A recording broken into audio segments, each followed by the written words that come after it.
Boker Tov, de retour ce matin sur Studio Kalita. Et étant donné que nous sommes le Kaftet Cheshvan, eh bien c'est l'anniversaire du Netziv de Vologine de Rav Naftali Tzvi Yehuda Berlin. Et c'est donc l'occasion pour moi ce matin de vous parler de cette très grande figure du monde juif. Voilà, vous pouvez voir son image qui s'affiche à l'écran. Alors le Netziv de Vologine est né, est né en 1816. Il y a 102 ans. Son père, Rav Yaakov, était non seulement un marchand, mais c'était un très grand Talmid Racham. Et dans sa famille, du côté de son père, on venait de la famille des Baal et Tosafot, donc des enfants de Rashi, tandis que du côté de sa mère, on venait de la famille de Rabbi Meir Eisenstadt, si ça vous dit quelque chose. Eh bien, c'est lui qui a écrit le Responsa Panim Meirot.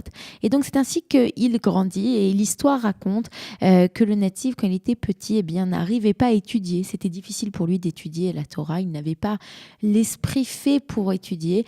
Et il en était tellement triste que la légende raconte qu'il a pleuré. Et grâce à ses pleurs, eh bien, les portes de la sagesse se sont ouvertes à lui. Et c'est ainsi qu'il a pu devenir ce brillantissime, ce grand de la Torah que l'on connaît aujourd'hui.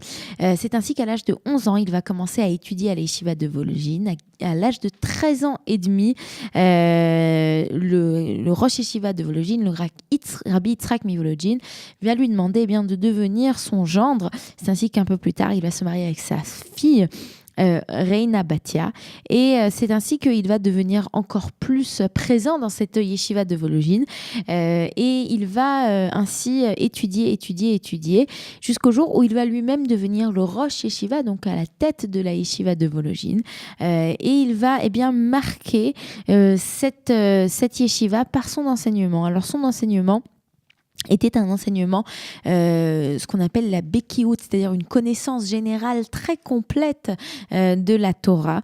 Il est aussi connu pour avoir écrit des commentaires sur le Chumash, sur le Chamisha Chumshei Torah. Et c'est en devenant le Rosh Yeshiva, le directeur de cette yeshiva, qu'il va faire venir autour de lui de nombreux étudiants, de nombreux talmidim. Et c'est ainsi que cette yeshiva doit devenir de plus en plus célébré et célèbre en Europe centrale.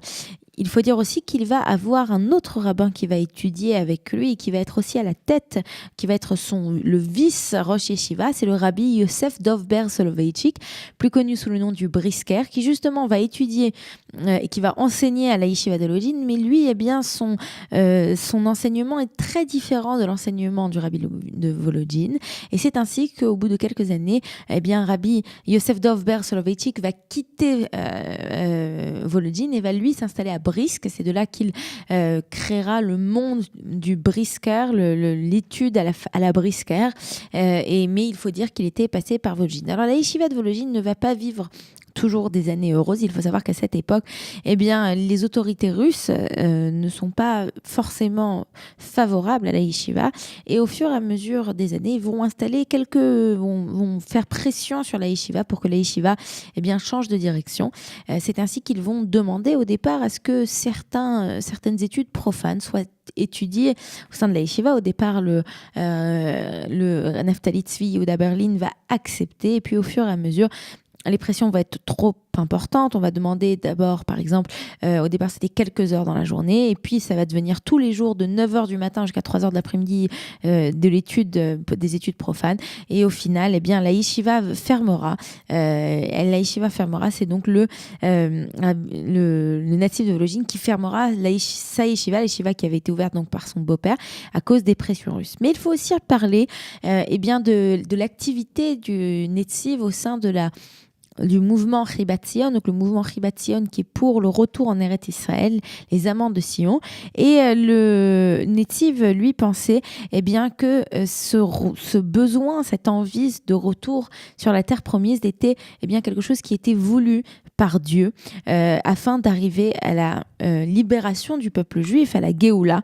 Et c'est ainsi qu'il s'est beaucoup rapproché de ce mouvement et qu'il y a été très proche. Il faut dire aussi qu'à la fin de sa vie, le Netziv a voulu arrivé jusqu'en Israël, a voulu finir ses jours en Israël, il ne va pas réussir, il va mourir en chemin.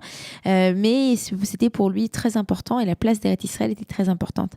Et il faut dire d'ailleurs que son fils, le Rav le Rav Meir Berlin, portera le nom plus tard de Meir Bar Ilan. Ce sera une des figures du mouvement Mizrahi et c'est donc à son nom aussi que l'université plutôt Bar Ilan, située à Ramat Gan, a été créée après la création de l'État d'Israël. Voilà, c'est donc du Netziv de Volojine, cette immense figure de l'étude juive qui a révolutionné l'étude et le monde des yeshivot comme nous les connaissons aujourd'hui, dont je voulais vous parler ce matin, puisqu'il était né, Kaftet Reshvan, à la date d'aujourd'hui, le 29 Reshvan. Vous aimez l'histoire juive ? Retrouvez Liana Gurfinkel dans Un jour notre histoire sur Studio Kalita, c'est tous les matins, pour découvrir ensemble les événements et les personnages qui ont fait notre histoire.